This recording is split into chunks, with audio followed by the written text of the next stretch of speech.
Linha de Frente. Olá, eu sou Fernando Capese e está começando mais um Linha de Frente, o programa mais polêmico do rádio, televisão e YouTube do Brasil. Hoje nossos convidados são Alessandro Negão, Carol Curimbaba, Daniela Alves e Rodolfo Maris. E vamos logo já para o primeiro assunto. Uma pesquisa Datafolha divulgada nesta semana mostrou que o pessimismo de brasileiros com a economia piorou após a posse do presidente Lula. De acordo com o levantamento feito entre os dias 29 e 30 de março, 26% dos entrevistados diz acreditar que a situação econômica do país vai piorar nos próximos meses. Em dezembro de 2022, quando Lula já tinha sido eleito, esse número era de 20%. Aumentou para 26% o pessimismo. A pesquisa também aponta que para 46% a situação econômica vai melhorar, mas antes eram 49%. E que 26% das pessoas acha que vai ficar como está. No levantamento anterior era 28%, caiu o otimismo. O Datafolha ouviu 2.028 pessoas em 126 municípios de todo o Brasil. A margem de erro é de 2 pontos percentuais para mais ou para menos. Bom, o Lula aposta no crescimento, né? E durante a reunião ministerial desta semana, ele disse que não acredita na avaliação de especialistas do mercado financeiro que apontam crescimento abaixo de 1% para a economia brasileira nesse ano 2023. Vamos acompanhar então o otimismo do presidente? Roda a sonora. Eu estou convencido que o país vai dar um salto de qualidade. Eu disse para o Haddad na semana passada que eu não concordo com as avaliações negativas de que o PIB vai crescer 0 não sei das quantas, 0,1 de que o PIB não sei das quantas. Vamos ver o que vai acontecer quando a chamada economia micro, pequena e média começar a acontecer nos rincões desse país. Bom, a ministra do Planejamento e Orçamento, Simone Tebet, disse em audiência na Câmara que o arcabouço fiscal é a bala de bronze do governo e que a reforma tributária é a bala de prata. Que medo! Vamos ver esse trecho? O arcabouço fiscal é a bala de bronze para dar a credibilidade necessária para ir adiante, os juros começarem a cair, né, e poder o Brasil voltar a crescer e gerar emprego dentro dessa ótica monetária. Mas a verdadeira bala de prata é a reforma tributária. Se a gente tem essa unidade, os dois eixos estão muito seguros, o que falta dentro desse esqueleto, né? O que falta é isso, nós debatermos, vermos com os setores e com os municípios onde que eles sentem a insegurança para que a gente possa avançar. Olha, a Tebet diz também que tem pouca experiência sobre esse assunto. Dá para perceber, né? Vamos rodar mais uma sonora, por favor? Quando eu recebi o convite por parte do deputado Newton Cardoso, eu falei, eu não sei o que eu vou fazer lá, porque afinal a bola está com vocês, né? A reforma tributária está na mão de vocês.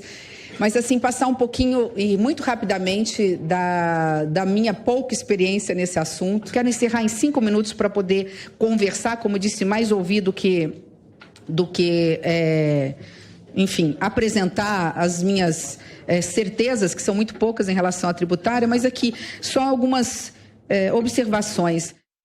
Bom, vamos logo para os nossos debatedores aqui, nossos comentaristas. Carol Curimbaba, se a reforma tributária é uma bala de prata, ela vai ser disparada na cabeça do empresário? Bom ponto. Olá, Capês, meus amigos da mesa, da produção e a vocês que nos acompanham.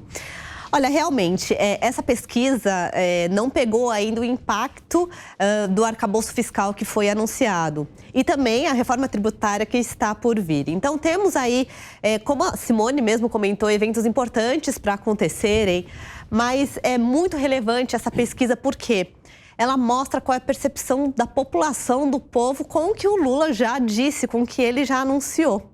Né? É claro, temos que levar em consideração também outra questão, que assim, Lula está enfrentando vários desafios que ele não enfrentou nos outros mandatos dele, né? um cenário global muito mais complicado, né? Uma guerra que não acaba nunca, inflação nunca vista em países como Estados Unidos, na Europa, altas taxas de juros. Então não foi um cenário maravilhoso igual que ele ganhou de bandeja nos outros mandatos. Então tá aí o primeiro desafio. Em segundo lugar, os desafios políticos que ele enfrenta, que também é outro mundo, né? Ele percebeu, a gente pôde até ver aí no vídeo, sentir um Lula mais cansado. Parece que nem ele mesmo está acreditando muito no que ele está falando. Mas ele percebeu que mudou muito o jogo político lá dentro, né? Ele não tem mais a mesma força que ele tinha antes. Ele está tendo que trabalhar essa liderança para conseguir negociar com deputados, com os líderes do legislativo, coisa que ele não precisava fazer tanto nos outros mandatos. Então ele está vendo um mundo muito mais difícil. E também as questões econômicas nacionais, né? A gente sabe a alta taxa de juros que está aí, mas continua alta, justamente porque seu governo não demonstra que quer ser um governo que vai controlar gastos. O novo arcabouço pode ser que diga o contrário, mas a gente ainda não sabe se vai dar certo ou não. E vários outros pontos internos aqui, a expectativa de alta de inflação, né? Uma pesquisa feita com a população, o que a população percebe? Que está aumentando o desemprego, apesar dele ainda ser pequeno, 8,6%, se eu não me engano, ainda é uma situação de pleno emprego, digamos assim, mas ele está aumentando. Então a população vê, o povo vê ali, o seu primo sendo demitido, você não conseguindo mais comprar tal picanha porque está muito cara. Então é isso, afetou no bolso, o povo está vendo, poxa, eu acho que não vai mudar tão rápido quanto a gente imaginava. Agora, meu querido Alessandro Negão, o presidente, antes de estrear, já acabou com o teto constitucional que limitava os gastos. Fala que vai intervir na autonomia do Banco Central, não pronuncia o nome do presidente Roberto Campos Neto, Banco Central, e fala que vai intervir. Fala que quer mexer artificialmente na taxa de juros. Fala que quer retroceder a lei das estatais, revogar a lei das estatais. Ele quer retroceder a privatização da Eletrobras. Como é que dá para ter otimismo dessa maneira, Alessandro Negão? Ainda mais com a ministra dizendo que não entende muito do assunto. É que o Lula vive em Brasília, né? É fácil ter otimismo quando você está cercado de todas as benesses do Estado. Parece que todo o Brasil está vivendo o mesmo Brasil que Lula, mas na verdade não é bem isso. Quanto à metáfora que a Simone Tebet usou, eu achei bem esquisita, porque a bala de bronze, nesse caso, a metáfora é para usar a bala de prata, que essa é a boa, mas a de bronze agora é como se fosse, sei lá, um arremedo para daqui a pouco você ter uma bala boa, ficou bem confuso. Eu vou pegar aqui o que o próprio Lula disse, né? Que ele não acredita na avaliação dos especialistas do mercado financeiro. Sabe o que essa pesquisa mostra? Ela mostra aquilo que eu já disse aqui mais de uma vez. Vá fazer uma feira hoje em São Paulo. Sem pastel, você vai gastar R$100. E esses R$100 só vão durar uma semana. Ou seja, na sua casa, que mora você, sua esposa e um filho, ou 2 filhos, vocês vão gastar R$400 só de feira. Não estou nem contando o mercado, não estou nem contando o aluguel, não estou nem contando água e luz, não estou contando nem as outras coisas. E o povo brasileiro já percebeu isso. O povo brasileiro já percebeu o erro que ele cometeu. Já são 100 dias sem governo. É exatamente isso que a gente está vendo hoje. A gente está vendo aqui 100 dias sem governo. Tudo está na base do eu acho, do nós estamos estudando, nós estamos tentando, tem um rico malvadão que não deixa, é o Banco Central que é muito malvadão e não deixa, a gente precisa mexer nas taxas de juros. Aí a gente vem, como você acabou de falar agora, Capês, a gente está chegando, o governo está tentando colocar soluções antigas, ultrapassadas, já testadas, já refutadas para problemas novos, como a própria Carol falou. O Brasil e o mundo que Lula está pegando não é o mesmo Brasil e mundo que ele pegou em 2002. Ele não vai surfar essa onda. Não tem onda para se surfar. E ele não tem nem a prancha. Dani Alves, o governo atual estourou em 160 bilhões de reais o teto. Está pródigo em distribuir emendas parlamentares até para calar a CPMI dos atos antidemocráticos, né, do dia 8. A percepção de pessimismo não é em razão de uma certa hesitação do governo nesse início em querer mostrar um caminho? Se a reforma tributária é a bala de prata, isso significa que é um governo que pretende arrecadar muito mais para continuar gastando mais ainda? Bom, Capês, cumprimento a todos aqui da bancada, não é? Todos vocês que estão acompanhando aqui o Linha de Frente também. Bom, essa é uma situação, não é, interessante, poderia dizer assim, não é? Porque você falou sobre o teto, sobre as emendas, não é? Sem lembrar, a gente pode lembrar também que fez 100 dias de governo Lula, não é? E dentro desses 100 dias, o que normalmente se diz? Que é o período em que o presidente ele consegue aprovar a maioria das pautas ou reformas que são necessárias para ele iniciar o governo, porque chega com uma certa popularidade, ainda que nas últimas eleições a diferença entre os dois candidatos foi muito pequena, não é? E além disso, a gente pode verificar também que ao longo desses 100 dias, né, o próprio Lula ele não conseguiu, na verdade, trazer o diálogo que ele esperava que ele conseguiria com o Congresso. A partir disso, o que ele precisa, né, abrir mão de várias estratégias, como você mesmo disse, né, flexibilizar o teto de gastos, né, trazer a questão das emendas parlamentares. A gente já discutiu muito aqui também a questão das próprias estatais, não é, para ele indicar agora os políticos. Então, são muitos cargos que ele tem à mão e que ele precisa agora, logo nesse início do governo, entregar absolutamente tudo para tentar negociar pontos que ainda são muito básicos para o governo iniciar de fato, não é? Porque a gente ainda tem essa sensação de que parece que o governo não começou. Não é? Eles estão tentando negociar vários pontos ali e não conseguem deslanchar. Agora, a ministra Simone Tebet, não é, que com todo respeito coloca, nós precisamos de uma proposta neutra, que não aumente a carga tributária. Assim, esses elementos, a gente não consegue verificar nenhum apoio na realidade. Porque, querendo ou não, não aumentar a carga tributária. Então, como é que o governo vai conseguir efetivamente equilibrar essas contas que eles colocaram dentro desse arcabouço fiscal? Né? São coisas que não batem uma com a outra. Né? O próprio Negão falou aqui, bom, ficou meio estranho esse negócio da bala de prata ou a bala de bronze. Né? Mas, de fato, parece que a ministra ela tem uma confusão muito grande para tratar desses problemas e ela é, na verdade, a ministra do planejamento. Se ela está com essa confusão, imagina os demais. Bom, nós estamos aqui com uma ministra do planejamento, cuja função é planejar, que diz que tem pouca experiência no planejamento econômico. Nós temos um governo que já disse que vai gastar mais, que vai estourar o teto, vai gastar, tem compromissos, gastos sociais, enfim. E a reforma tributária seria um meio de mexer, aumentar os tributos para poder fazer frente a essa gastança.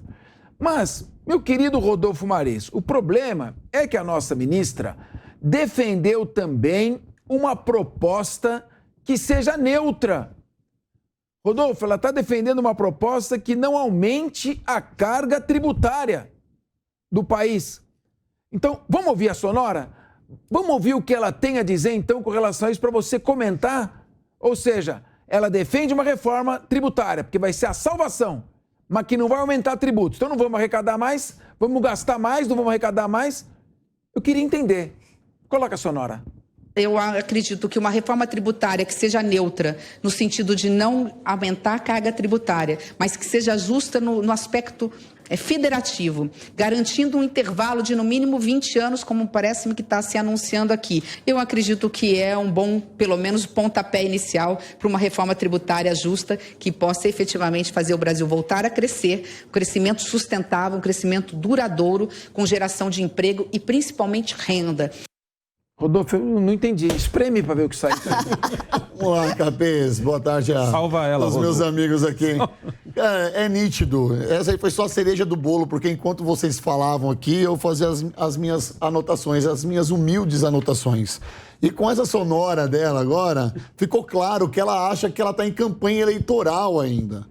Ela acha que ela não entendeu que agora ela é ministra do planejamento e do orçamento. Capês, eu vou te contar uma história. Você gosta de contar histórias aqui? Eu vou contar uma história bem rápida, tá?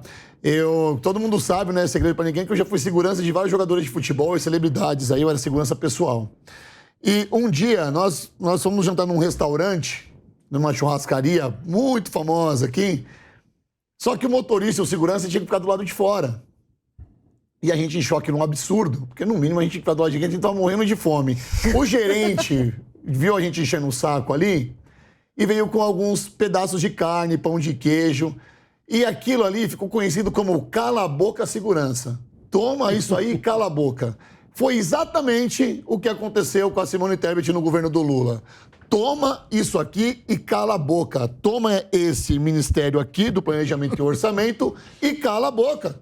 Simples, ela não sabe o que ela está fazendo lá, é um absurdo. Uma ministra que foi candidata à presidência da República há poucos meses atrás, falar que não tem conhecimento dessa pauta, não tem conhecimento desse assunto, que é o planejamento e o orçamento. Meu Deus do céu, onde nós vamos parar dessa forma? Culpa do excelentíssimo presidente da República, culpa do executivo, que não teve plano de governo, que não apresentou para nós, nem para quem não votou nele, muito menos para quem votou nele.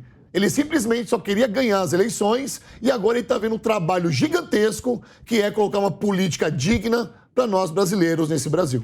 Então, Rodolfo, quer dizer, a bala de bronze é o arcabouço fiscal. A bala de prata. A bala de prata, como é que é? A bala de prata é do Fernando Sorocaba. Só essa eu conheço. Então tá. Então, bala de prata. Então, Carol Curibá, bala de bronze e arcabouço fiscal. Bala de prata, a reforma tributária. Não tenho experiência, mas vamos fazer uma reforma justa. Não vamos aumentar o tributo. E vamos continuar gastando. E quer que a população fique otimista? Por favor, Carol. Ela fez a escola Dilma de comunicação. Eu tava pensando não nada. Carol, por favor. Carol. Aí a gente mostra, ela tá com um grande problema ali. Porque na campanha, ela representava um lado mais liberal, né? Só que agora ela tá dentro de um governo mais progressista. E qual é a diferença desses dois? Por isso que ela tá, coitada, mas parece que ela tá bem perdida ali nesse assunto. Eleitoral. Olha, gente, uma empresa brasileira, para vocês terem uma ideia, gasta mais de 1.500 horas para organizar todo esse arcabouço fiscal que a gente tem que pagar aí anualmente. 1.500 horas. Tem um departamento todo destinado para isso. Um liberal olha para isso e fala, nós vamos conseguir como governo arrecadar mais como? Facilitando, diminuindo o tributo para as empresas gerarem mais empregos, mais produtos, terem mais empresas no país, a gente arrecada mais assim com maior produtividade. Um progressista, que agora é o estilo de governo que ela tá, não. Vamos aumentar impostos desses, como o Negão falou, desses empresários maldosos, e aí a gente enche mais o bolso e assim o nosso mundo gira. Então, só para mostrar por que ela acha que ela tá com dúvida para que caminho que eu vou seguir. Às vezes as pessoas, a gente termina assim, o Linha de Frente, aí você vai olhar os comentários no YouTube. Aí as pessoas dizem assim, nossa, vocês da Jovem Pan, vocês são muito pessimistas, o governo está só começando, é o governo do amor, isso e aquilo. Não, a gente quer que o governo dê certo. Isso tem que ficar muito claro. Eu quero que o Lula arrebente, eu quero que o Lula chegue lá e dê um show, eu quero que a Simone Tebet dê um show, eu quero que o Haddad cale a nossa boca. Eu quero que o Haddad chegue e dê um show e diga assim, pô, negão, você não me zoou por causa daquela coisa que eu só fiz 2 meses de economia, pois agora eu estou chegando aqui dando um show. Mas não é o que a gente está vendo. Esse é um governo que fez campanha sem plano de governo, Rodolfo. Quantas vezes a gente não falou isso, Dani? Quantas vezes a gente não falou isso? Os caras estão fazendo campanha sem plano de governo. A campanha Alessandro, só na picanha. Bom, Alessandro, só não vai ter... Entendeu? Depois de ouvir a fala da nossa ministra do Planejamento, creio que aqui ninguém ficou pessimista, só ficamos confusos. Agora, vamos ver se tem algum motivo para a gente ficar mais otimista, então. Vamos lá. Fernando Haddad nomeou o ex-governador de Minas Gerais, Fernando Pimentel, para a presidência da Estatel Engea, ligada à Fazenda. De acordo com os dados fornecidos pela empresa, Pimentel deve receber uma remuneração mental de mais de R$42 mil. Pimentel é conhecido no PT. Em outras oportunidades, acabou envolvido em acusações de corrupção. Uma delas foi a Operação Acrônimo, que investigava um esquema de lavagem de dinheiro envolvendo colaboradores de campanha do então governador. Em 2020, este inquérito foi arquivado por falta de provas.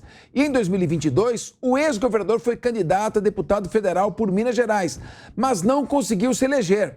Uma outra questão seria a validade da lei das estatais, que proíbe a participação de pessoas que participaram de campanhas eleitorais em postos de comando de empresas, como a Engea.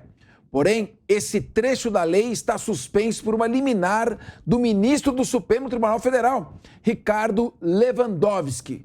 Eu vou começar com a Dani Alves. Ô Dani, a lei das estatais era uma lei que procurava impedir que políticos, sem que obedecesse uma quarentena, ocupassem cargos de direção em estatais. Não proíbe propriamente a indicação política, mas não indicação de políticos, mas uma indicação política. Por essa razão, o que você acha, Dani? A suspensão dessa lei não é mais um retrocesso em relação à gestão do presidente Temer? Sem dúvida nenhuma, Capês. É um grande retrocesso, eu diria, tá? Alguns falam o seguinte, né, principalmente a esquerda que pleiteou essa questão da lei das estatais. Eles falam o seguinte, bom, mas não podem criminalizar a política, os políticos. Vocês estão querendo dizer que todos os políticos são ladrões? Bom, a lei das estatais, ela foi construída utilizando como base, não é, além de várias reuniões e audiências públicas, utilizando como base casos de corrupção que ocorreram aqui no país. E, a partir disso, se colocaram vários instrumentos que possibilitariam, né, a prevenção da corrupção no nosso país, mas especialmente, claro, nesse caso, nas estatais.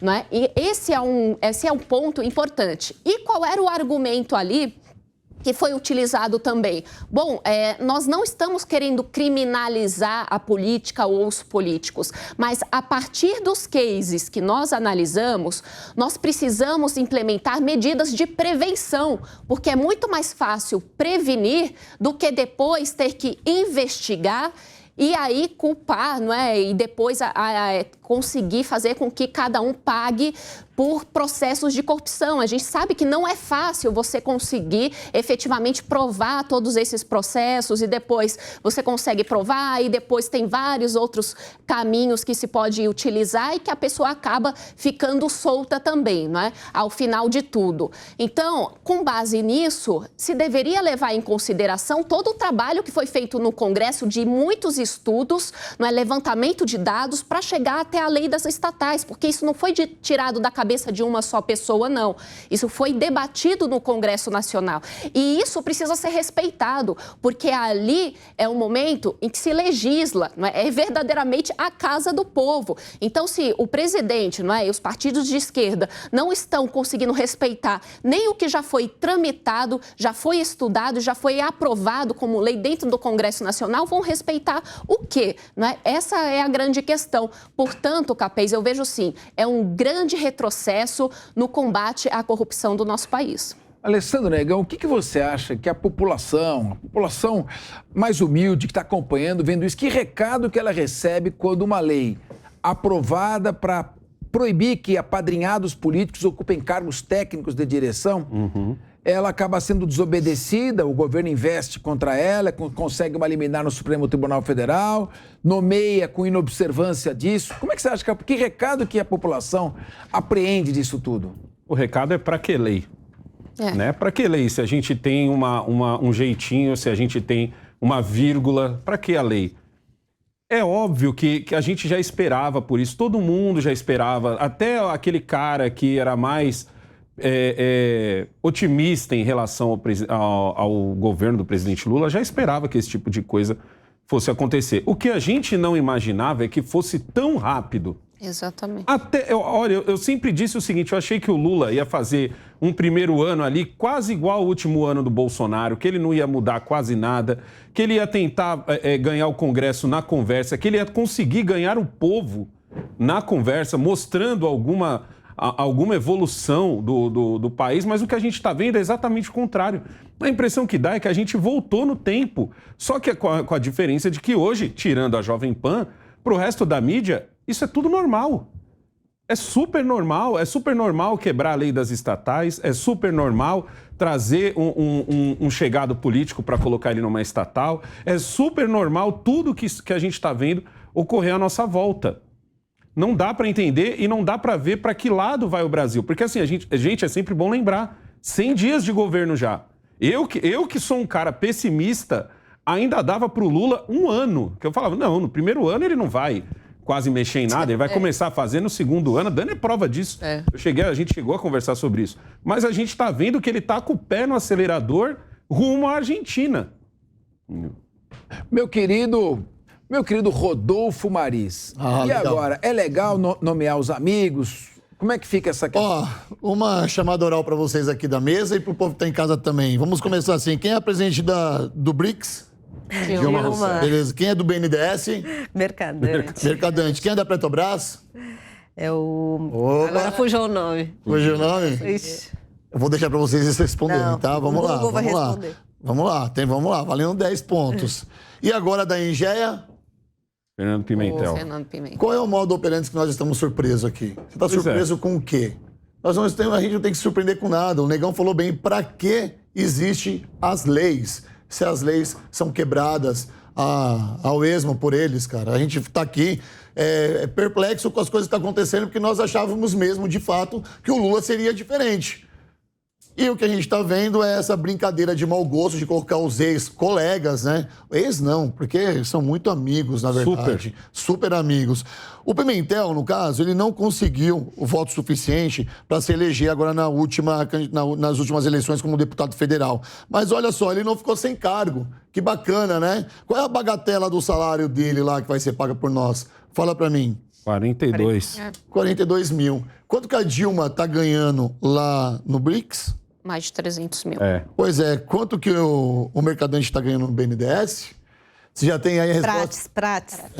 Grande Prates, que está ganhando uma bagatela de quase 100 mil reais lá. Ou seja, é uma brincadeira, Capês, que a gente está fazendo aqui, que parece uma brincadeira de mau gosto, né? Mas isso é um retrato do Brasil. E fica a pergunta, para que a lei? Minha querida Carol Curimbaba, o Jean Paul Prats, a que se referiu aqui o nosso querido Rodolfo Maris, renunciou ao cargo de senador para ocupar a presidência da Petrobras. Essas indicações políticas, como, por exemplo, desse ex-governador Fernando Pimentel, elas não criam uma sensação ruim para a população e influenciam também, acabam influenciando em todo esse pessimismo que ocorre, que ninguém quer ter. Nós queremos acreditar no país, precisamos acreditar no país. Mas esse início do governo não começa a mandar algumas mensagens erradas para a população? Exatamente, Capês. E não só as indicações políticas nessas empresas estatais, mas também nos ministérios. Se a gente observar a composição dos ministérios nessa gestão Lula, comparando com as outras tinham pessoas até mais competentes, que podiam falar, dar ideias novas, por mais que fossem boas ou ruins, enfim. Agora, parece que o Lula colocou gente só para ele poder ser um grande líder, nem vou falar a palavra ditador, que é meio pesado, mas ele poder tocar do jeito que ele quer. E as empresas estatais estão indo para o mesmo rumo. Eu queria contar uma historinha rapidíssima aqui, pessoal, que eu tenho um relacionamento pessoal aí com o Pimentel. Quando eu era uma jovem adulta, fui num evento da FIENG com a minha família e estava o Pimentel lá discursando em um evento das indústrias, um petista. E aí eu gritei, uma mocinha jovem, gritei lá do fundo, fora PT!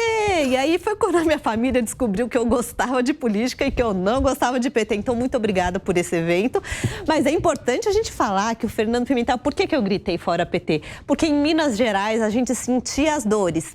Eu que visito muita escola estadual e municipal, mas nesse caso as estaduais, eu vi as professoras não recebendo seus salários. Zema, quando assumiu o governo de Minas Gerais, a primeira coisa que ele falou, não vamos ajustar os salários dos servidores públicos, porque eles estão sem receber, uns atrasos absurdos, além de toda a complicação financeira ali do Estado. E esse cara está indo tocar uma empresa estatal. Então, é assustador. Bom, vamos passar para o próximo assunto. Nós estamos vendo aí que essa questão ambiental é uma das pautas mais importantes do novo governo, que é a proteção ambiental, proteção das comunidades indígenas, a preservação da Amazônia, o combate ao garimpo ilegal. E nós vimos que recentemente ingressaram com uma ação declaratória de inconstitucionalidade de uma lei. Que lei que é essa? A ADIM, ou seja, você entra com uma ação no Supremo Tribunal Federal para dizer que uma lei é inconstitucional. Que lei que é essa? É a Lei 12.844 de 2013, quando a presidente era Dilma Rousseff. Entraram com uma ação declaratória de inconstitucionalidade para declarar inconstitucional o artigo 39, parágrafo 4º dessa lei. O que diz esse artigo? Que o garimpo, quando é corrido um garimpo ilegal, por exemplo, Na fiscalização, a presunção é que todo ouro que tiver ali presume-se de boa-fé e legal, ou seja, atrapalha bastante a fiscalização. Então, essa DIN foi proposta e o advogado-geral da União, indicado pelo presidente Lula, disse que esse dispositivo é legal, que obedece à Constituição, ou seja, a presunção de boa-fé do garimpo ilegal não fere a Constituição. Pois bem, o ministro do Supremo Tribunal Federal, Gilmar Mendes, concedeu uma liminar suspendendo a eficácia deste dispositivo, do dispositivo legal que diz que a presunção de boa-fé no comércio do ouro. O ministro também determinou que o governo federal adote em 90 dias um novo conjunto de regras para a fiscalização do comércio de ouro, com ênfase na verificação da origem do produto.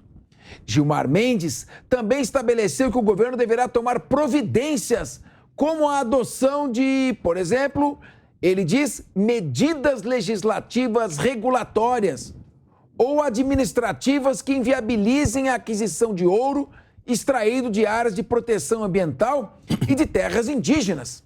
Continua o ministro Gilmar Mendes afirmando: é preciso que esse consórcio espúrio, formado entre garimpo ilegal e organizações criminosas, seja o quanto antes paralisado. O provimento da medida cautelar pelo ministro do Supremo Tribunal Federal, Gilmar Mendes, foi o meio adequado que ele encontrou e afirma necessário para interromper esta prática. O ministro disse que as regras previstas na lei, essa lei que a Advocacia Geral da União disse que está legal, que é ok, que não fere a Constituição, que o garimpo ilegal se presume de boa-fé, que pode ser fiscalizado, que basta ele dizer que aquele ouro é legal, que a autoridade tem que acreditar. Estas regras, segundo o ministro Gilmar Mendes, derrubam a eficácia do controle de uma atividade poluidora do meio ambiente, viola princípios constitucionais de proteção ao meio ambiente. Ele acrescenta que as mudanças na lei mostram que a simplificação da compra e venda do material permitiu a expansão do comércio ilegal do ouro e também a devastação da Amazônia. Eu quero começar com Rodolfo Mariz. Rodolfo, para um governo que tem como pauta a pauta ambiental, o presidente Lula teve com o Joe Biden, presidente dos Estados Unidos, colocando na pauta um dos temas, a proteção da Amazônia. O advogado-geral da União, que é o chefe da advocacia que representa a União, nomeado, indicado pelo Lula, disse que está tudo bem, que esse dispositivo que o ministro disse que é perigosíssimo, estimula a devastação da Amazônia, não fere a Constituição. O que você acha, Rodolfo? Capês, você fez uma narrativa sensacional da Lei 12.844 que me chamou muito a atenção. Como que isso é uma briga de cachorro grande, né? Precisou vir os Yanomamis, começou a vir, né? Na verdade, os Yanomamis sempre existiram ali, ok? O que os Yanomamis passam naquelas terras não é de hoje, mas como campanha de governo para um primeiro semestre, eles pegaram esse problema, intensificaram para esconder de fato toda a...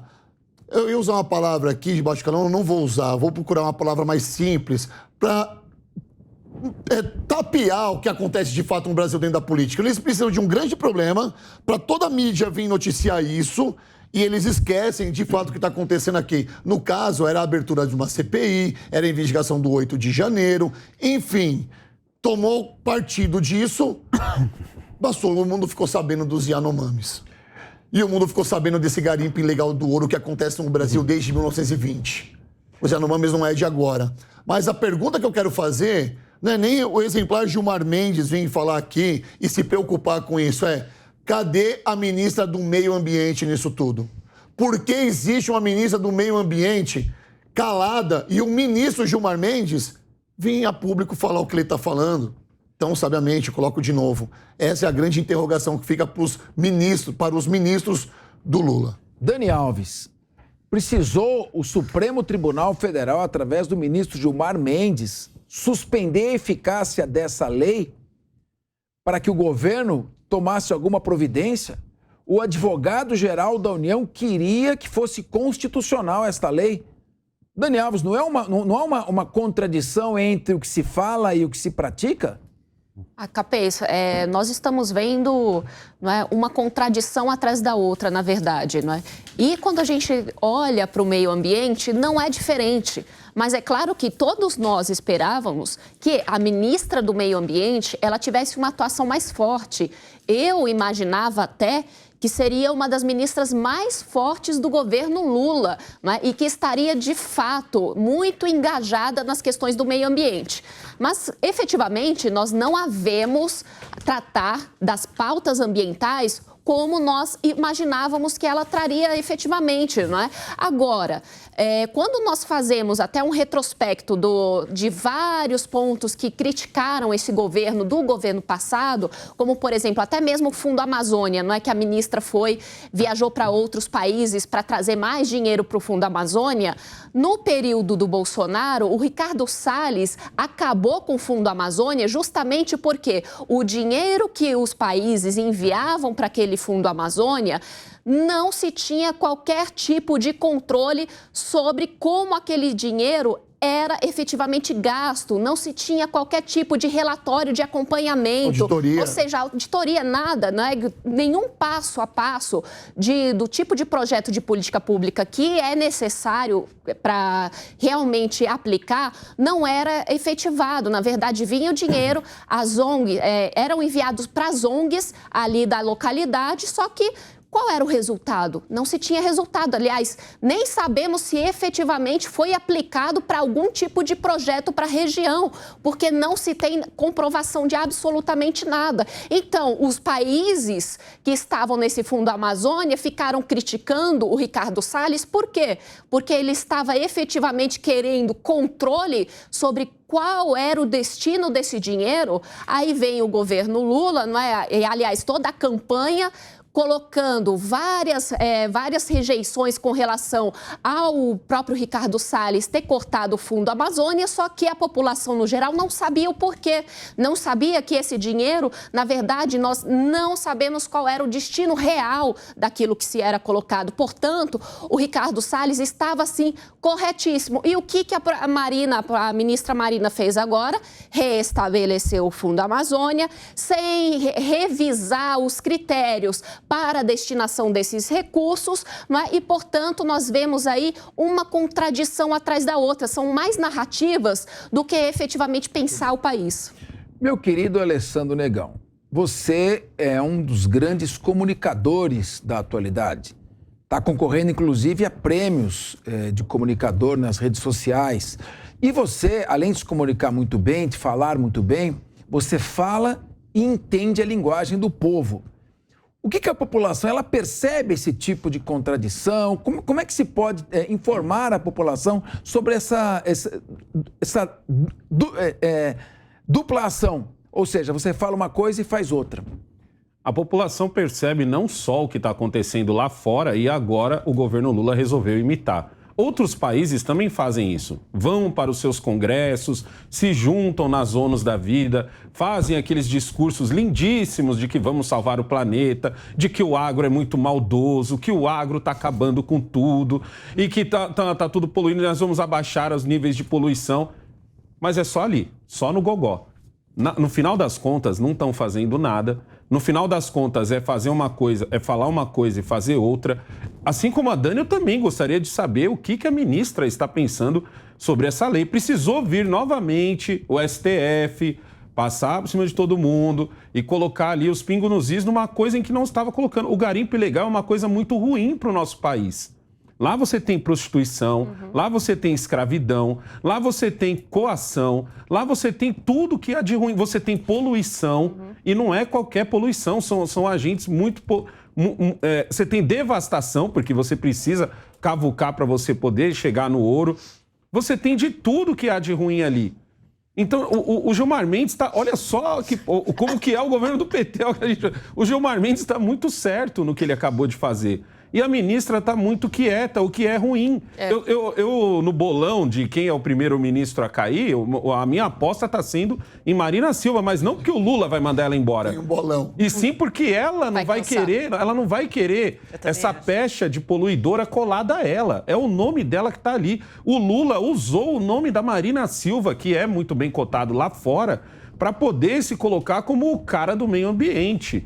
Na verdade, quase tudo que esse governo faz, ele tenta colocar o meio ambiente de alguma forma no meio, entendeu? Na conversa dele. Mas no final das contas, é isso que a gente está vendo, entendeu? Bom,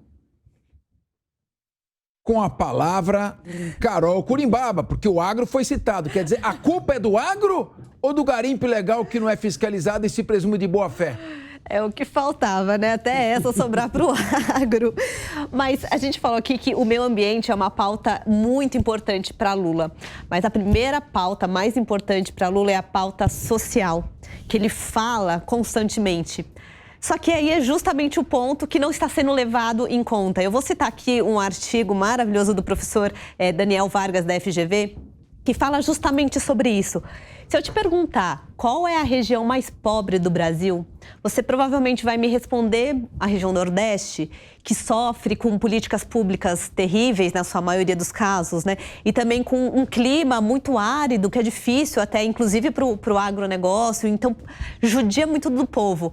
Mas não é.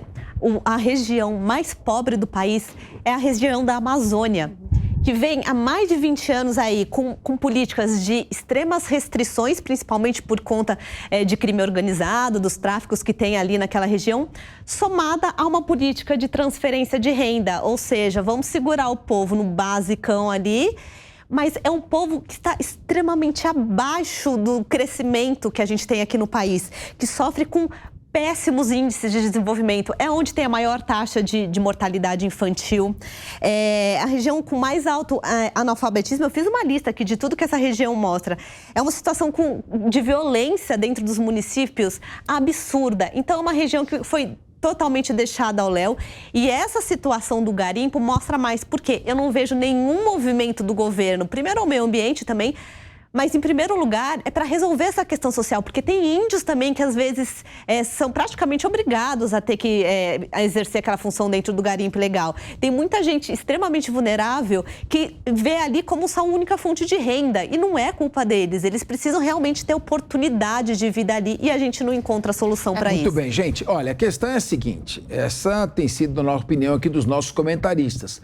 Agora, vamos ouvir a opinião de alguém que já foi 3 vezes presidente da Câmara dos Deputados, já foi procurador-geral do Estado, 2 vezes secretário da Segurança Pública, professor titular de Direito Constitucional da Pontifícia Universidade Católica de São Paulo e foi vice-presidente da República.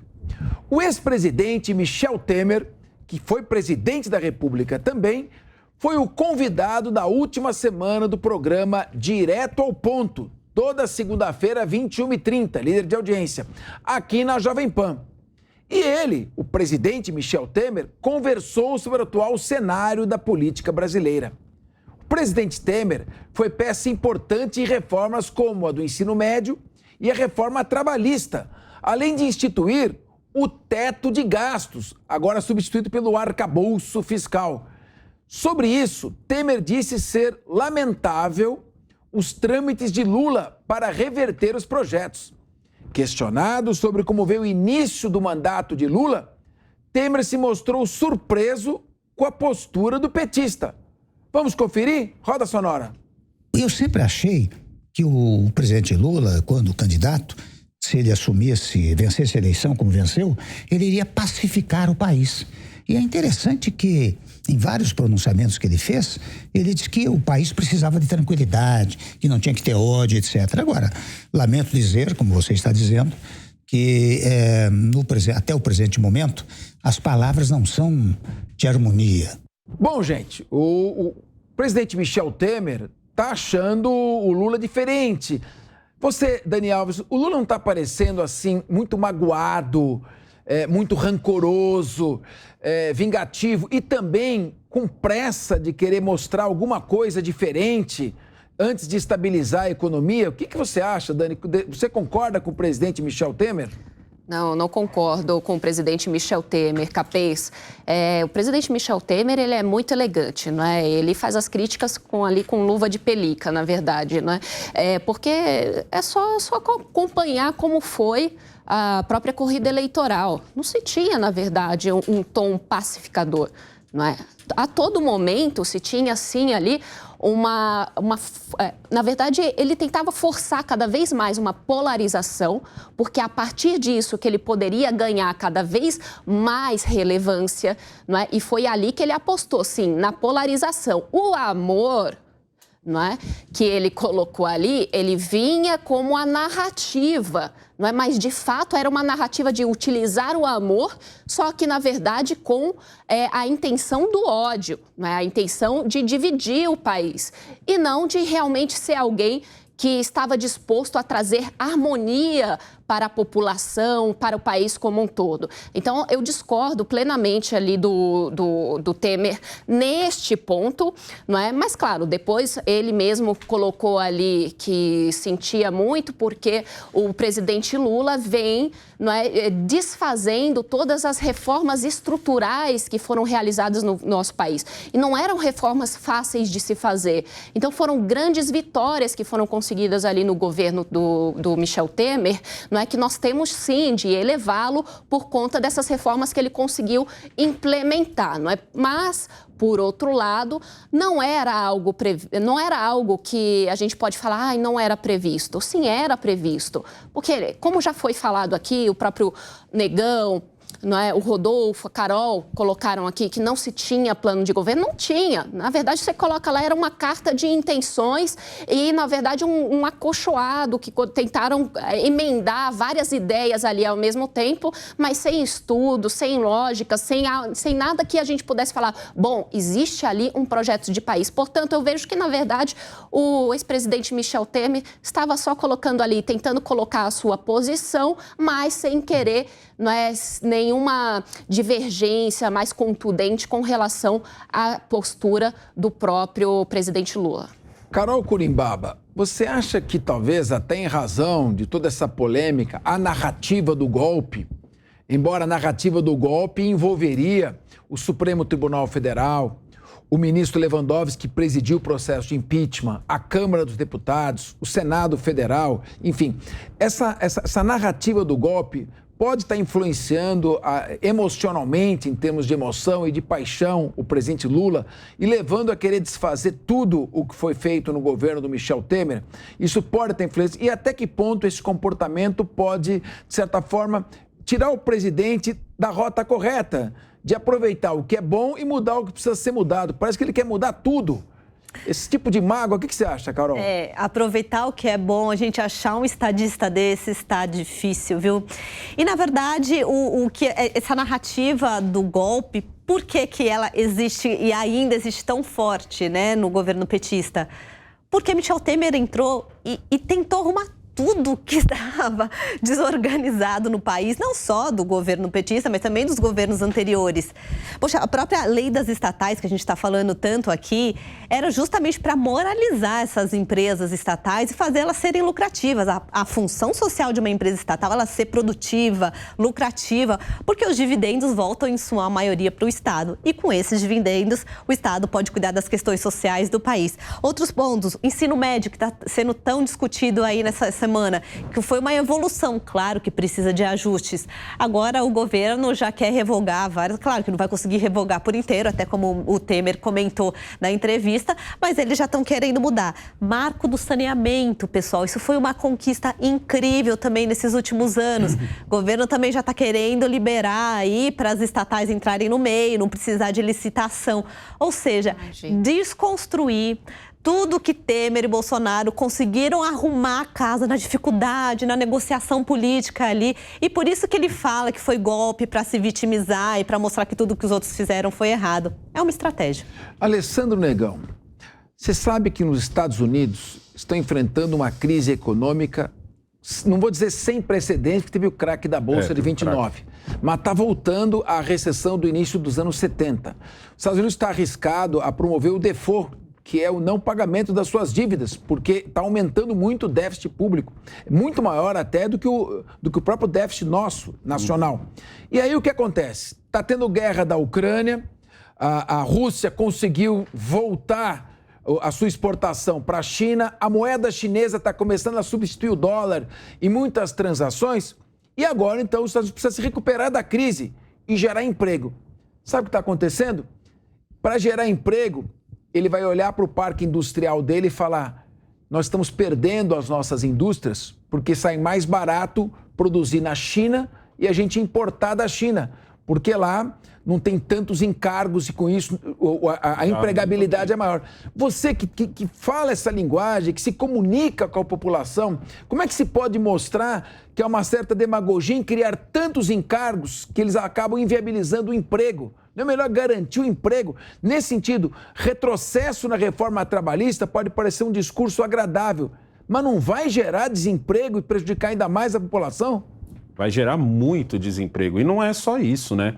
O Temer, na verdade, ele mediu o Lula pela régua dele. Um tremendo erro. Verdade. Entendeu? Ele mediu o Lula pela régua dele, porque, como a própria Dani falou, não tinha nenhuma menção de que seria esse governo para a paz, um governo para o amor, entendeu? Fora, lógico, os artistas que viviam falando isso.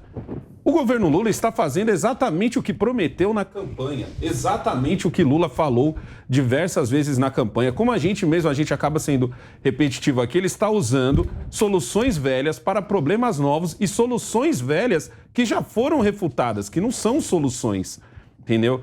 No caso do Michel Temer, deve ser muito triste para ele ver que porque se fosse ele, eu acredito que se fosse Michel Temer agora que estivesse entrando, esse trabalho de apaziguar o país, ele estaria fazendo.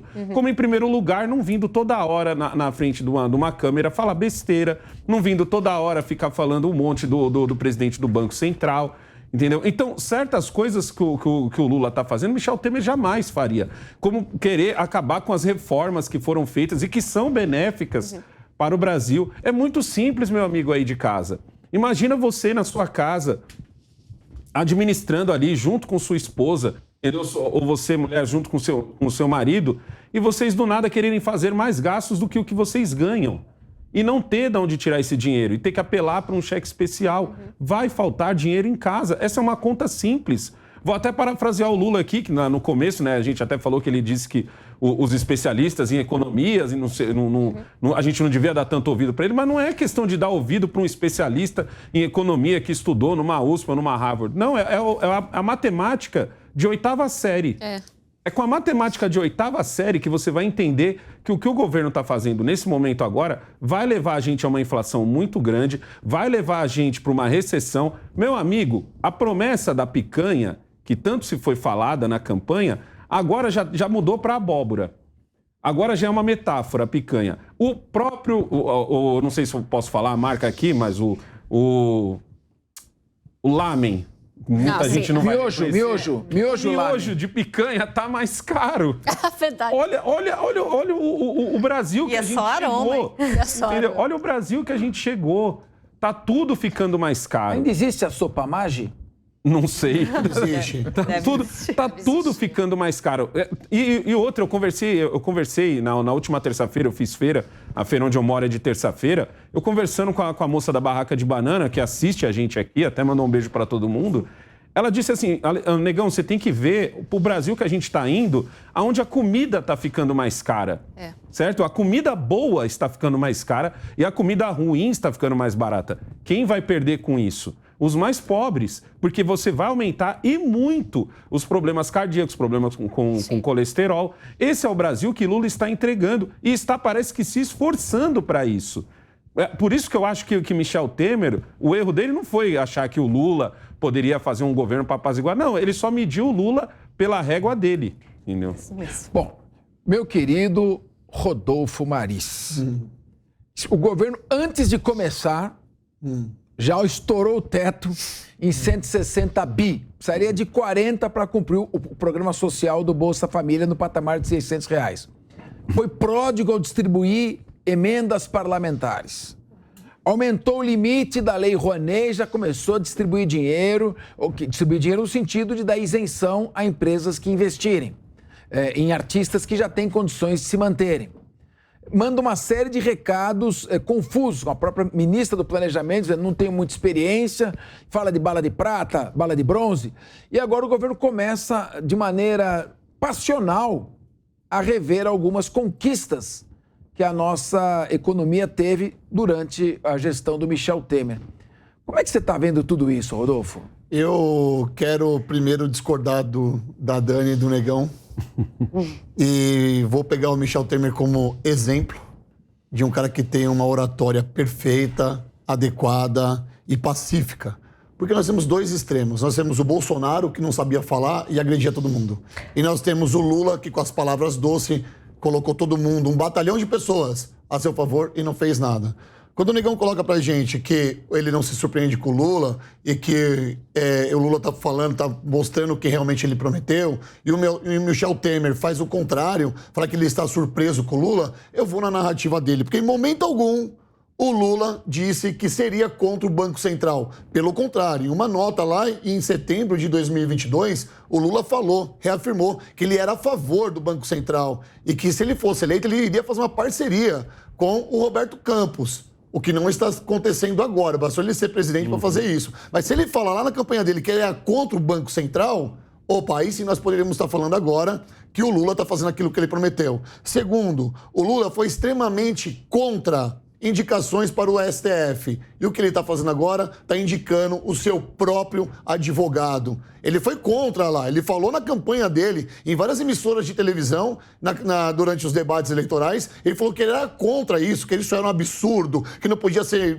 amigo de ministro, e não sei o quê. E agora ele está fazendo o quê? Então, o Lula, ele começou a colocar as manguinhas de fora e muitos petistas, muitos esquerdistas que votaram nele já passam a se arrepender. Então, de fato, as pessoas que acreditaram no Lula estão se arrependendo. E se ele tivesse falado metade do que ele está fazendo agora, ele não seria eleito presidente da República. E sobre o Michel Temer, só vou fechar aqui a minha teoria sobre o Michel Temer, ele foi de fato um grande negociador, como a Carol colocou, porque o Brasil estava um caos em 2016 e ele entrou depois da Dilma ser impeachmentada. E ele conseguiu equilibrar o Brasil. Ele conseguiu, de novo, ter umas eleições sossegadas em 2018 e 2019 e ele conseguiu equilibrar ali não só o balanço fiscal, mas também para o Mercosul e também para o Brasil lá fora.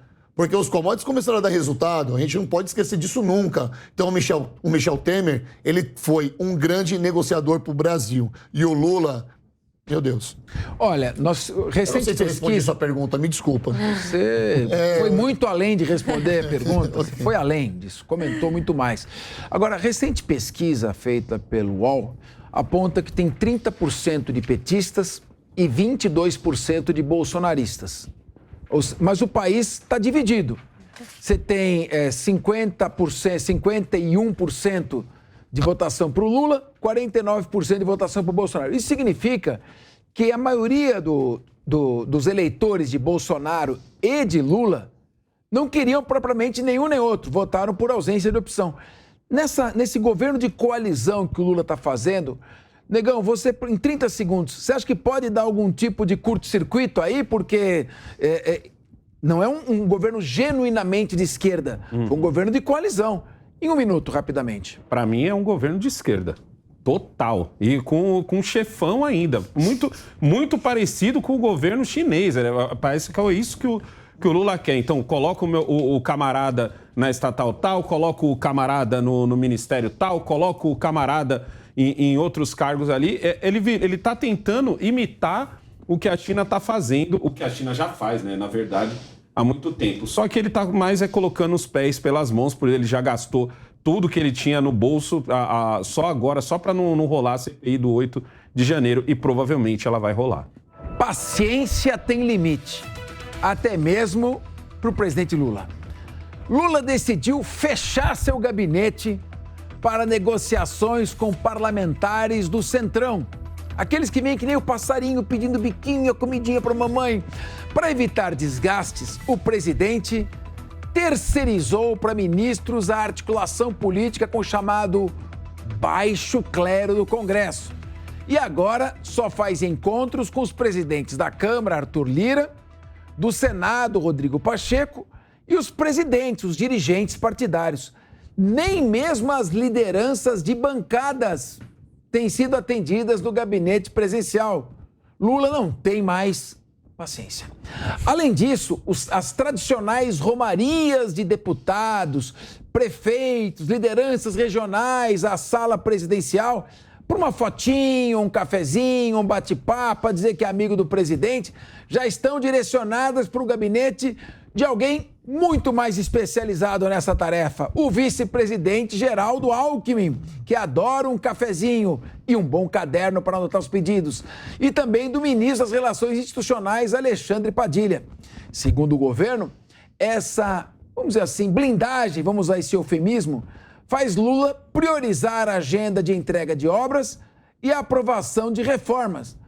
E deixa de lado aquele varejinho, que são os pedidos. Presidente, manda um abraço aqui no vídeo para minha sogra. E assim por diante. Carol Curimbaba, é uma estratégia... O presidente não aguenta mais. Lula já te mandou um abraço, Carol? Ele nunca, não precisa, Lula, me mandar um abraço, tá bom? Que macio. Não, olha, também não é assim, vai, Carol. O presidente mandar um abraço pra você. Não, é isso. Mas se você vier com umas propostas boas pro Brasil, muito melhor do que um abraço. Mas é assim, pode fechar as portas e ir embora, porque o principal papel do presidente, depois de mostrar o tal projeto de governo que a gente está esperando sentado até agora, é botá-lo em prática. E como se põe em prática um projeto de governo? É você sentando e conversando, no mínimo, com os líderes de bancada. Mas olha, eu vou juntar a notícia passada que a gente falou do Michel Temer com essa e falar, gente, que saudade, viu? Eu sou total do time #VoltaVampirão, no mínimo como conselheiro, porque o cara tinha uma habilidade de conversar. E ele falou até na sua entrevista, que foi uma bela entrevista, que inclusive dou os parabéns para todos vocês, a equipe da Jovem Pan, e falou, olha, eu sentava com cada um, eu conversava, ouvia as demandas, negociava. É isso que o presidente tem que fazer. Ele conversa com representantes do povo ali, líderes, e depois conversa com os líderes ali que foram eleitos. Só que não está acontecendo. Agora, Dani Alves, será que foi o Serra que ligou pro Lula e falou, é assim que se faz, hein? Não atende ninguém, não conversa com ninguém? Como é que você acha que essa estratégia aqui não pode gerar um certo ressentimento? Então, deputado enciumado é complicado. Eu sou eleito, tenho mandato popular, eu não sou gado para ser tocado. Arthur Lira cuida da vida dele, eu cuido da minha. Será que não pode dar uma certa mágoa? E daquele prefeito também, que é aquela fotinho abraçado, rostinho colado, ele não pode ficar tristinho também? Sem dúvida, Capês. Mas eu vejo que, nesse caso, o Lula, bem como a sua equipe, eles estão vendo que a imagem dele já está muito desgastada. Né? Apesar de ser tão pouco tempo... Mas são só 3 meses. Pois são só 3 meses. Dá um tempo também. Pois mas já está muito difícil a situação para eles, já neste início.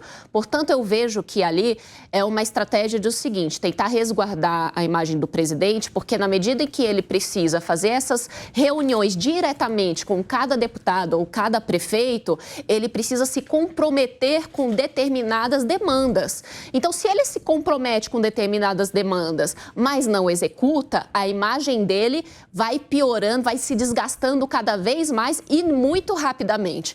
Então, quando ele coloca essas barreiras, né, as barreiras que eu digo, é o ministro, né, agora que também é o vice-presidente, o Alckmin, e outros, né, o próprio ministro das Relações Institucionais também, enfim, ele vai colocando essas barreiras para que, a partir deles, as demandas cheguem ao presidente e eles possam fazer um certo filtro antes disso do que é interessante ou que não é, ou que o presidente vai efetivamente se comprometer ou não. Portanto, eu vejo que é uma estratégia para tentar fazer com que a imagem do Lula não se desgaste ainda mais e tão rapidamente. Olha, Rodolfo Maris, tinha um secretário de Estado, que eu não vou falar o nome, ele tinha um cartaz na entrada da sala dele. Reunião de mais de 5 minutos é bate-papo.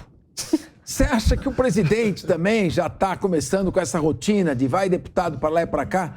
Já não está mais aguentando mais? Ou, na verdade, ele quer fugir do doloroso encargo de falar não para um monte de pedido que não para de vir da Câmara dos Deputados e do Senado Federal?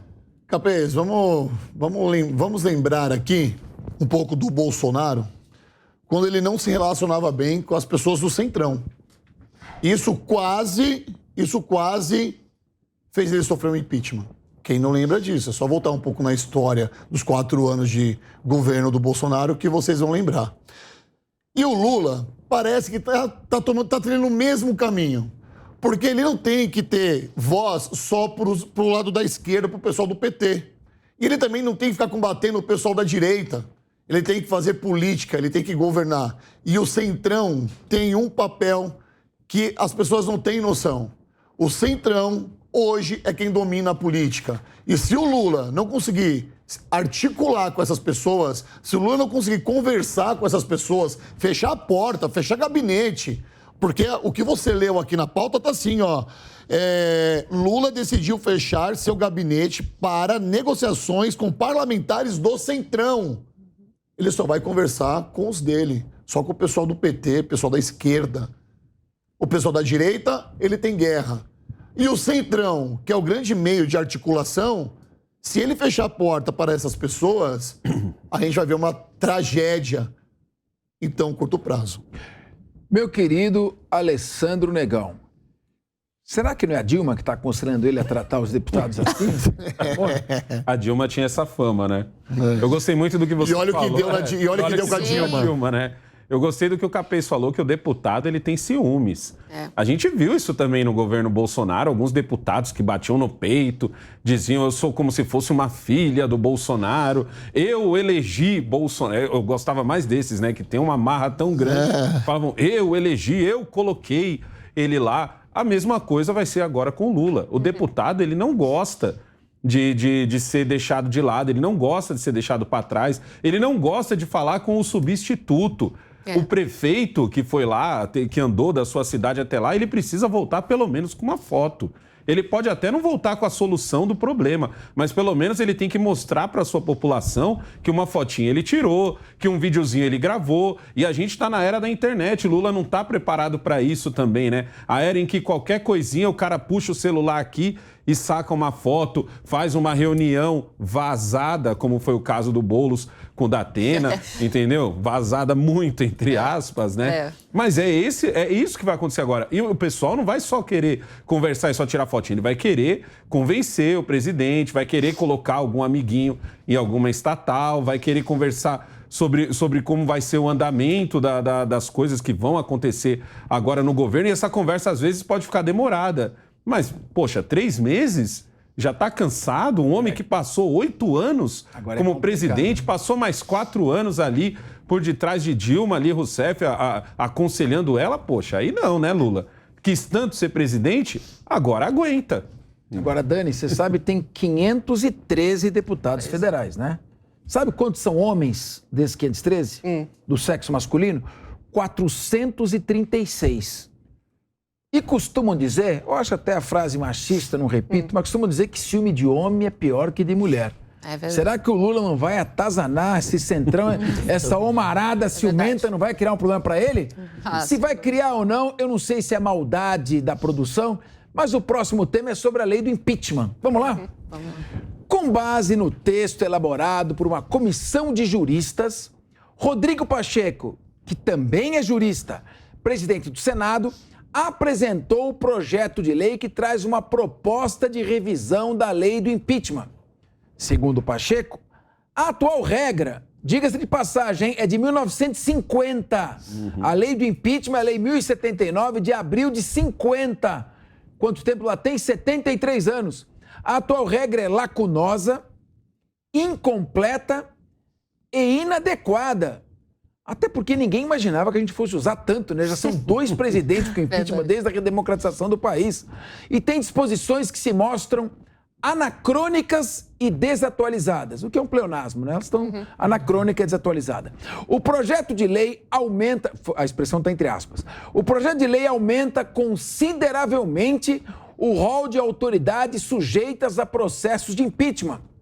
Vale destacar que, atualmente, só podem ser alvo do impedimento o presidente da República, os ministros de Estado, os ministros do STF e o procurador-geral da República. Vai aumentar esse rol. Além disso, a proposta de Pacheco fixa um prazo de 30 dias úteis de análise para cada pedido apresentado no Congresso. Decorrido o prazo, será considerado indeferimento com o consequente arquivamento da denúncia. Fica então a pergunta: uma nova lei complexa com pretensão de regular todos os casos de abuso do poder estatal pode impedir as devidas responsabilizações? Eu vou começar perguntando aqui para o meu amigo aqui, Rodolfo Maris. Não importa se a lei é complexa, tem esse discurso que a atual lei é anacrônica, é desatualizada, que as novas regras são mais completas, que vão entrar mais autoridades, vai ser uma lei que amplia o controle e a eficácia. Nada disso importa. A única modificação que importa é a seguinte: em 30 dias o pedido de impeachment será automaticamente arquivado, sem que o presidente do Senado ou da Câmara fique pressionado a colocá-lo em votação. É uma lei ótima. A gente sabe que o impeachment começa na Câmara dos Deputados e, se aprovado por 2/3, no caso do presidente, ele já é afastado das funções, depois vai para o Senado para o julgamento final e definitivo. Olha, eu estou acostumado com esse imbróglio de palavras complexas, bonitas, regras que ninguém entende, mas no final, meu querido Rodolfo Maris, o que eu estou olhando é a rejeição por decurso de prazo. Olha, só aí vai uma batelada de pedido de impeachment para o sexto ofício, ou cesto de lixo. O cesto de lixo já está acostumado com esse tipo de folha lá de papel, né, o Capês? Desde que o mundo é mundo e no Brasil tem presidente governando um país como poder maior, né, o executivo, há pedidos de impeachment. O que acontece é que desde 1950, a lei ela vai driblando os pedidos que nunca chegam. Nunca chegam. Se tem lei mais tranquila, que é a lei de trânsito, e as pessoas mudam da noite pro dia, falamos do BNDES aqui, por exemplo, que era uma lei que o cara não podia ficar ali no mínimo 3 anos sem dirigir uma estatal. Mudou. 2 horas da manhã, mudaram a lei. Simplesmente mudaram a lei. Que dirá um impeachment. As leis nesse país, aí eu falo com você que está em casa agora, nos assistindo, a lei nesse país não é feita para mim, para você, para o seu marido, para o seu filho. A lei nesse país é feita para os políticos. Fica essa reflexão. Então aí, Carol Curimbaba, quer dizer então que aprovada essa lei, já vai automaticamente arquivar um monte de pedido de impeachment. Tem uma pilha lá com o presidente que está incomodando. É uma estratégia inteligente, uma lei bonita, bem elaborada, por juristas, mas que não funciona? Exatamente. Eu vou responder essa pergunta no final do meu raciocínio aqui. É legal a gente falar também que a maioria das pessoas que nos assiste não é de políticos, que assim, o cidadão comum, ele pode fazer tudo menos o que a lei proíbe. Já um político só pode fazer o que a lei permite, ou seja, a sua atuação, acho que o Capês pode falar bem isso, é muito mais fiscalizada, digamos assim, muito mais limitada.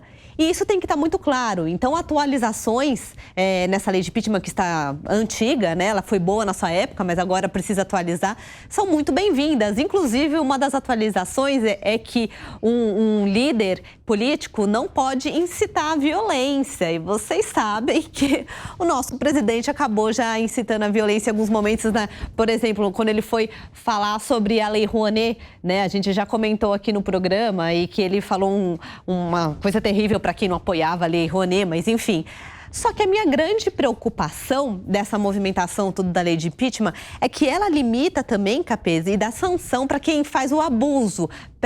Ou muitos deputados mandando muitos pedidos de impeachment, ou o mesmo deputado mandando vários. Ele quer dar uma limitação a isso. E, para mim, limitação desse tipo de coisa, para mim, não me soa bem. E outro ponto final, aí respondendo a sua pergunta, o impeachment, ele pode ter uma lei maravilhosa, perfeita, ajustadinha, mas ele só vai acontecer em 2 casos. O primeiro, se a picanha não estiver no nosso prato. E o segundo, se o governo não tiver base parlamentar. E eu sinto que o governo está vendo esses 2 caminhos chegarem perto. Bom, eu não vou insistir nesse tema, porque nós não vamos ficar aqui fazendo debate técnico, jurídico, sobre uma lei que vai ser criada para não funcionar. O que adianta botar um monte de gente no hall se pode ser arquivada depois de 30 dias automaticamente? Então, me engana que eu gosto. Vamos para o próximo assunto, que eu acho que é mais atual, mais importante. Já vou abrir aqui com ele, com o Alessandro Negão e com a Dani Alves. É o seguinte, O presidente do Senado, Rodrigo Pacheco, deve fazer a leitura do requerimento da CPMI. O que é CPMI? É uma comissão parlamentar de inquérito mista, que tem Senado e Câmara dos Deputados juntos apurando. É a CPMI, a leitura do requerimento da CPMI dos atos antidemocráticos de 8 de janeiro. E isso vai ser feito neste mês de abril, no dia 18 de abril, que é uma terça-feira. A leitura do requerimento espera seja a abertura da CPI. Quem confirmou a informação foi o deputado federal Nicolas Ferreira. No Twitter, ele disse o seguinte, abre aspas, senador Rodrigo Pacheco acaba de me enviar a seguinte mensagem. A se confirmar a missão oficial na próxima semana, designarei a sessão para o meio-dia de terça-feira, dia 18. A missão oficial na China. Na volta, ele confirma, então, dia 18, a leitura e a abertura do requerimento. Inicialmente, a leitura do requerimento estava marcada para acontecer entre 11 e 14 de abril. Mas Pacheco está na comitiva que vai à China com Lula na semana que vem. O presidente do Senado, entretanto, ainda não confirmou sua presença na viagem. Alessandro Negão, se a CPMI vai ser aberta mediante a leitura do presidente do Senado, a quem compete, no caso de CPMI, a sua abertura, o número de assinaturas já foi reunido, já tem assinaturas suficientes, né? 171 da Câmara dos Deputados e 27 do Senado Federal, e cabe ao presidente determinar a abertura. O governo federal vinha resistindo bravamente à abertura desta CPMI, inclusive com emendas parlamentares para tentar cooptar outros deputados a retirarem sua assinatura. Alessandro, o que você acha que aconteceu? O governo não aguentou a pressão e liberou o Pacheco para a abertura da CPMI? Ou ele optou por abrir uma CPI e controlá-la para direcionar a metralhadora no lado que interessa? Eu acho mais fácil que o governo não tenha aguentado a pressão. Acho muito difícil que o governo não tenha... Porque se ele tivesse como segurar o que vai acontecer nessa CPMI, ele não teria nem deixado ela acontecer. Eu já vou por esse lado. Mas eu acho que tem uma coisa... recentemente aconteceu lá no Congresso que pouca luz desse nosso holofote está sendo colocado em cima dessa situação. O senador Marcos Duval e o senador Jorge Cajuru protagonizaram uma aposta. E não foi uma aposta assim, câmera escondida, ali num bar, uma coisa no corredor, uma coisa numa salinha. Não.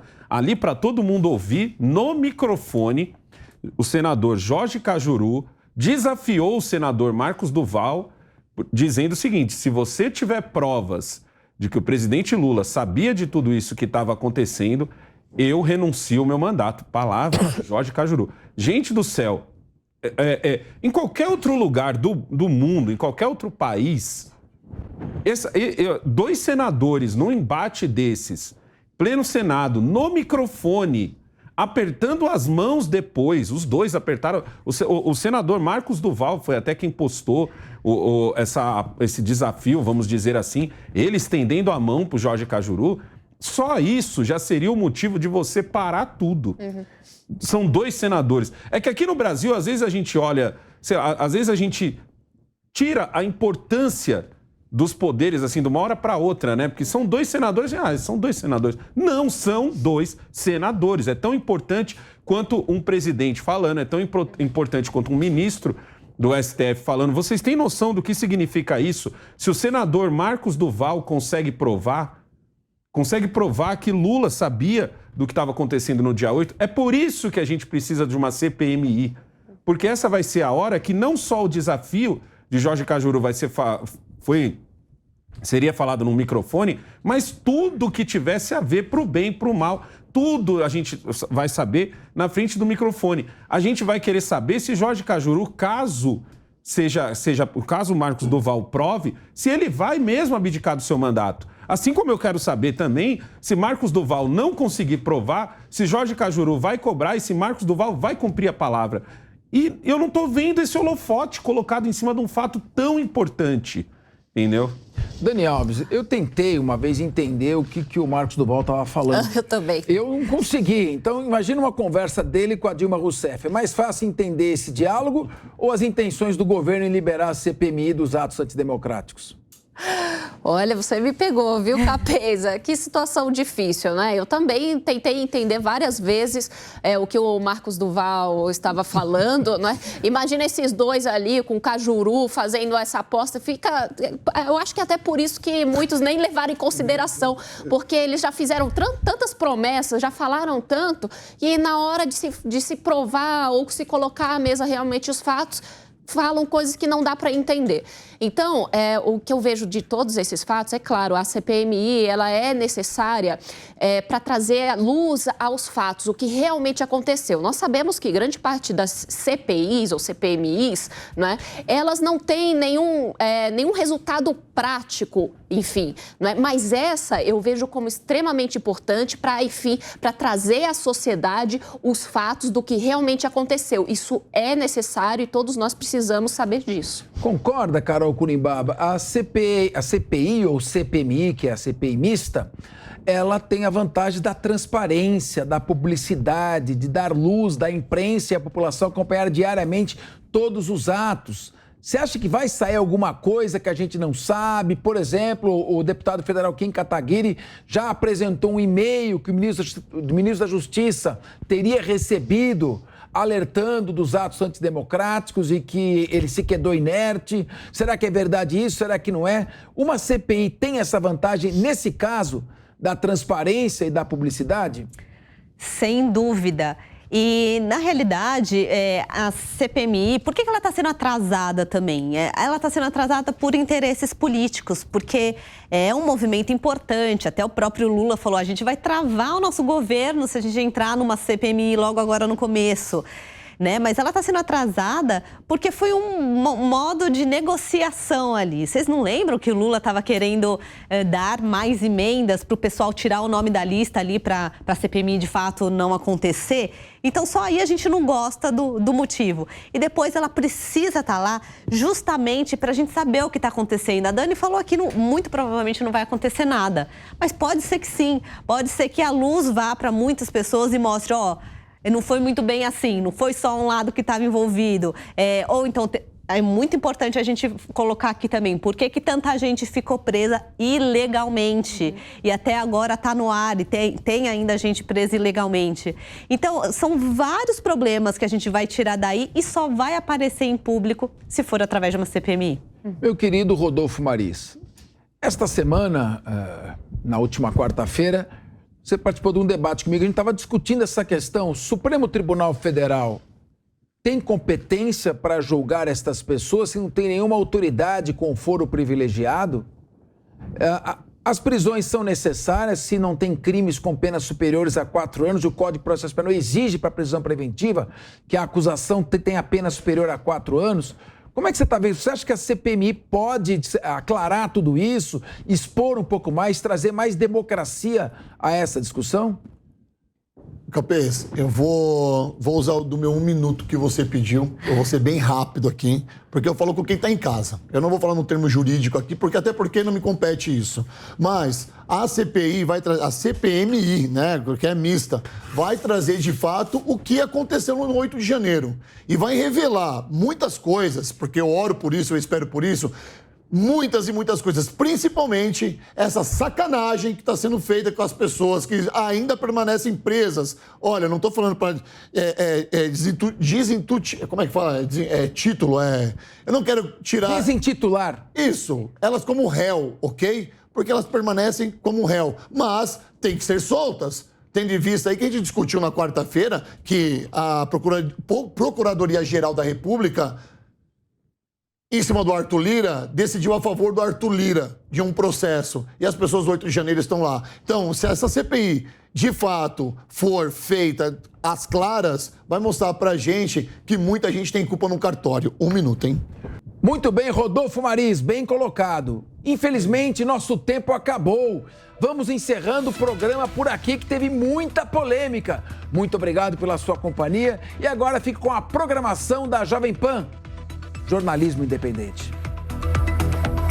A opinião dos nossos comentaristas não reflete necessariamente a opinião do Grupo Jovem Pan de Comunicação. Realização Jovem Pan News.